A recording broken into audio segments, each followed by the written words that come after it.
আপনি যদি ইংলিশে সারাদিন ফ্লুয়েন্টলি কথা বলতে চান তাহলে আজকের এই ভিডিওটা আপনার জন্য, কারণ আজকে আমরা এই ভিডিওতে খুব গুরুত্বপূর্ণ কিছু সেন্টেন্স শিখব যে সেন্টেন্সগুলো আমরা প্রতিদিন স্পিকিংয়ে ব্যবহার করি। চলুন প্র্যাকটিস করি। কাম উইথ মি, আমার সঙ্গে এসো। গো অ্যালোন, একা যাও। লেটস গো টুগেদার, একসাথে চলো। আই এম লিভিং, আমি যাচ্ছি।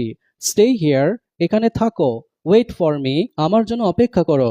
আই উইল কাম, আমি আসবো। আই উইল ওয়েট, আমি অপেক্ষা করব।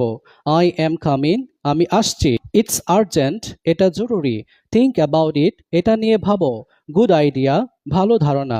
ব্যাড আইডিয়া, খারাপ ধারণা। লেটস টক, চলো কথা বলি। লেটস মিট, চলো দেখা করি। লেটস ডিসকাস, চলো আলোচনা করি। লেটস ডিসাইড, চলো সিদ্ধান্ত নেই। লেটস প্ল্যান, চলো পরিকল্পনা করি। আই এম রেডি নাও, আমি এখন প্রস্তুত। আই এম নট রেডি, আমি প্রস্তুত না। গেট রেডি, প্রস্তুত হও। বি রেডি, প্রস্তুত থাকো। স্টে রেডি, প্রস্তুত থাকো। আই এম অ্যাট হোম, আমি বাসায় আছি। আই এম অ্যাট ওয়ার্ক, আমি কাজে আছি। আই এম আউটসাইড, আমি বাহিরে আছি। আই এম ইনসাইড, আমি ভেতরে আছি। আই এম নিয়ার বাই, আমি কাছাকাছি আছি। কাম কুইকলি, দ্রুত আসো। সো এভাবে যদি আপনি প্র্যাকটিস করতে পারেন খুব সহজে আপনি ইংলিশে কথা বলতে পারবেন। আর আপনি যদি এই বইটা কালেক্ট করতে পারেন আপনার ইংলিশ শেখাটা আরও ইজি হয়ে যাবে।